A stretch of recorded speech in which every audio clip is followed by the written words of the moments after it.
The most selfish African president. African presidents with corruption are no longer news but the norm. They have been known to have an unquenching appetite for public resources. But some of these cases mentioned in this specific former president are just world records. While some may be allegations, we all know what allegations mean in African society. The funny thing is, he was elected in the name of he has enough money, so he will be fighting corruption and not encouraging it. Citizens thought he would be the guardian of the treasury and not a looter of it. But before he left the treasury, he had massacred the public wealth and enlarged his empire beyond measure. Every metric and institution used to measure wealth cannot fully account for his wealth. We can only estimate and second guess. He used government machinery and bias policies to expand his empire. Who is this president? Which country does he come from? Before we reveal his identity and the mess he did his country, please subscribe to our channel for more informative, educational, and entertaining stories and news. Thank you for subscribing. We wish you all the best as this year continues to unfold. The continent is Africa. The part of Africa is East Africa. The country is Kenya. Yes, Kenya, and the only former president alive is Uhuru Kenyatta. The cat is outside the box. Mr. Kenyatta was duly elected president in the year 2012. He represented great hope for Kenya. Having inherited a country that the former president had set on the path of success and economic dominion, failing for him was not an option. The policies were gradually maturing into a progressive framework, which by default sponsor progress. Mr. Kenyatta is a symbol of infrastructure in Kenya. He oversaw the construction of highways, standard gauge railway, and industries. He introduced policies that would see Kenya in a brighter future. But amidst all this, he made Kenya a cash cow and milked it dry. Kenyans were left with trillions of dollars in debt. By the time he was leaving office, the Kenyan economy was on its deathbed, no exaggeration. Let's go into specific projects that remain a paradox to Kenyans and the world. Number 1 is the standard gauge railway. When this project is mentioned to Kenyans, they shiver and suffer some traumatic episodes. The process was done unruly, and despite several court orders to stop the tender awarding and money transfers that were in billions, all this fell on deaf ears. Any tender amounting to $1 billion is signed by the president himself. This tells you a lot about who was the beneficiary of the unruly process. As if that is not enough, a project that was estimated to cost $50 billion by the private sector was constructed at an amount of $490 billion or $4 billion. The accounts that received the billions remain undisclosed up to today. There is massive documentation missing despite a court order to reveal it. This tells you billions went into the pockets of corrupt Kenyan executives, starting with the president. Number 2, the Naivasha Dry Port.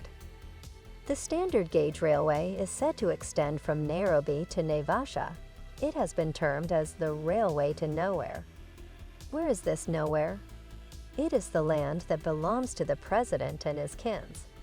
They own millions of land acres in Naivasha. This land remained unproductive and valueless.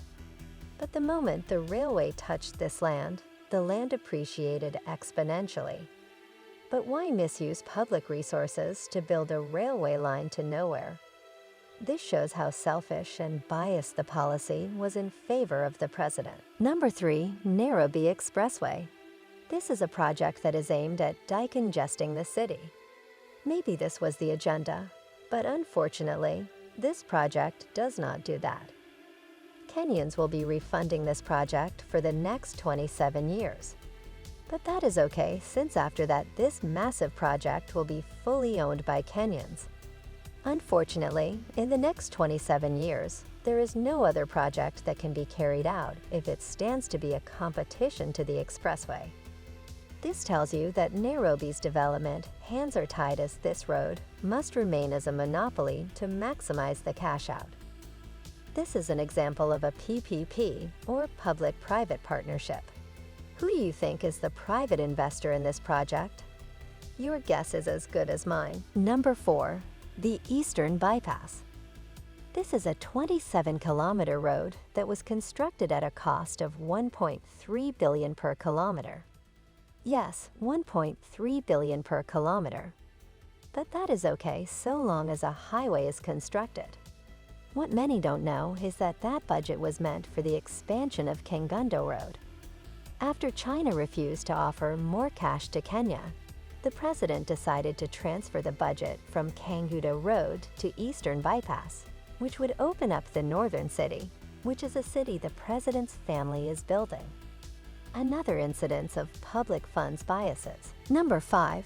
The World Health Organization land in Kenyatta University. Uhuru Kenyatta went to an extent of suspending and later firing the Kenyatta University vice chancellor just because he would not jeopardize the university's land. But why was the president interested in the land? Why was this a pertinent thing to him? The way he reacted with zeal must have meant something. This goes back to the northern city that the Kenyattas are building. The city will have residential apartments whose tenants are yet to be established. But imagine this, a World Health Organization facility with over 5,000 professional workers who are paid with dollars. Will those not be perfect tenants of this city? Now you know why the Kenyattas were zealous ensuring that Kenyatta University parted with those acres. Number 6. Nanyuki Railway. After the controversial SGR, there came the revival of the Nanyuki Railway line. The luggage trains were well refurbished, and the people trains were just a joke. But why so, and the route has more people than luggage? Because he used it to transport oil to the Central Province and Rift Valley. The railway line was revived immediately after they finished building a huge depot of oil and gas, which would quickly push away any other competitor. Number 7. Huduma Number and BBI. These were just careless avenues of wastage. President Uhuru didn't care whether money was lost, since it never came from his pocket. BBI went with over 20 billion, and so was the Huduma Number.